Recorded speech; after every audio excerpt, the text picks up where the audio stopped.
Let's take a look at the key differences between Panasonic's budget MZ800 OLED TV that was just announced a few days ago and Samsung's new S90C budget OLED TV as well, because these two TVs will compete going forward, at least till the end of the year. They do share some similarities in some respect, and they do have a lot of differences in other respects.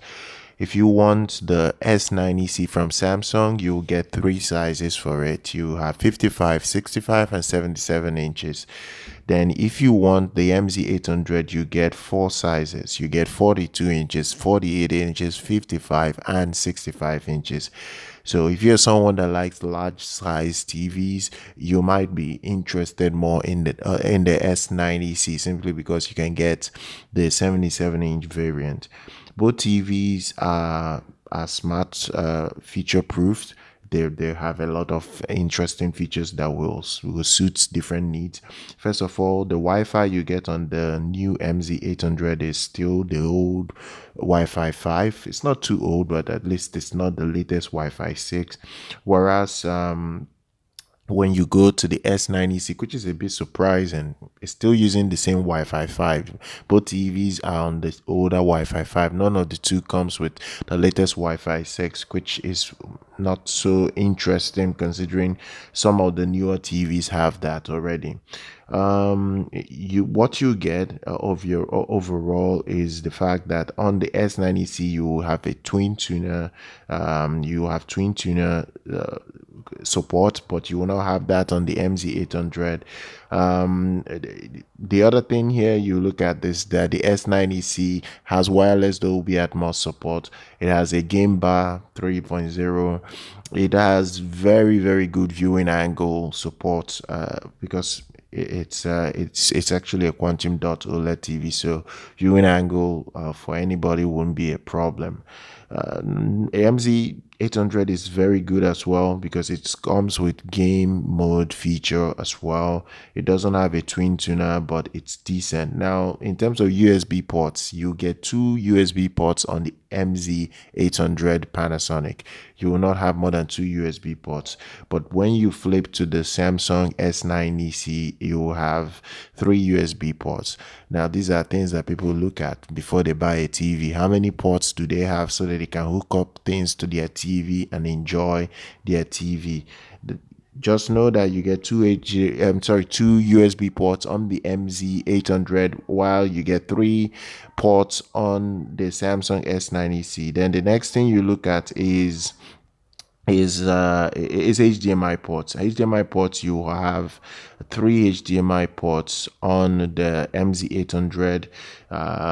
You will have four HDMI ports on the Samsung S90C, and all four have the latest HDMI 2.1 standard. You will not have that. You will not have that with the new MZ800, because the standard you get here is the old 2.0B standard, and that's a problem. That's to me, I feel, is a problem, because if yes, I know the MZ800 will be a very affordable TV, but I feel they should have at least dedicated one of the HDMI ports to the latest HDMI 2.1 standard, but that's not the case. So all three are HDMI 2.0B standard. That's, to me, I feel, is a problem. There is no high frame refresh rate support on the new MZ800 from Panasonic, whereas you get high frame refresh rate on the Samsung S90C. There is nothing like variable refresh rate, free sync. You will not even have you will not even have that high refresh rate you need for gaming, because it's stuck on 60 hertz. It's stuck on 60 hertz, whereas on the Samsung you have 144 hertz. It has support for high frame rate. It has support for you watching 4K at 144 hertz, even in HDR10. It will do that for you. And even gaming, it has variable refresh rate, free sync, and every support like auto low latency mode. So gaming easily the Samsung S90C should be the TV you'll be going after immediately. You will not even think twice because the TV has all the support that you need. Then again, what you look at now is quick media switching. Quick media switching support is not on both TVs, so you will not have quick media switching support on any of the two TVs. That's maybe something you have to look at. The other thing you will look at again is the support for Dolby Atmos. Dolby Atmos is on both is on both TVs.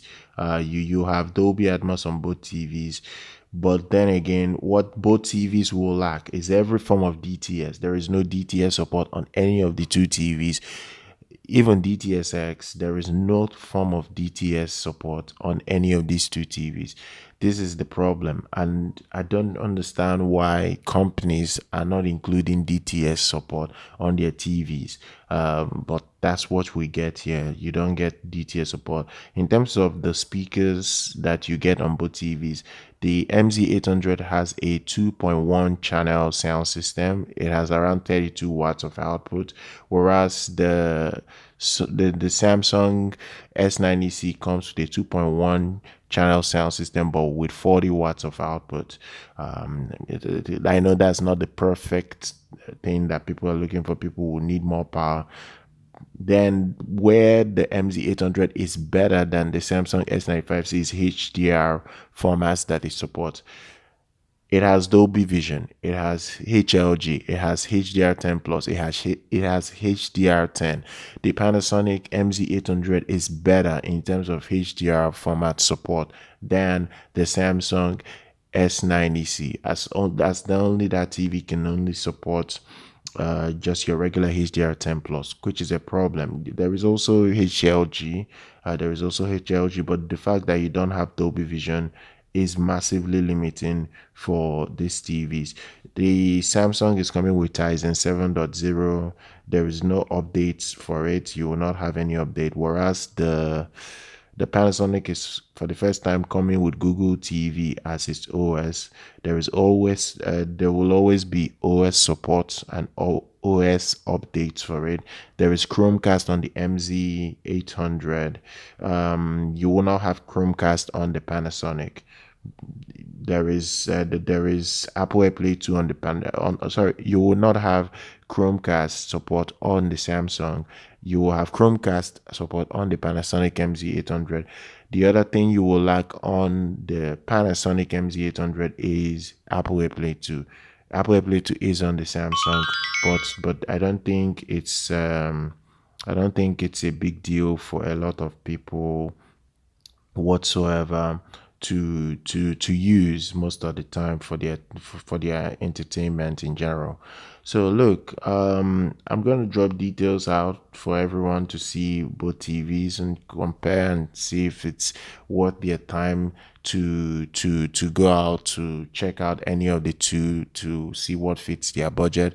I'll drop details down below. Subscribe to the channel, like our content. I'll see you guys very much next time.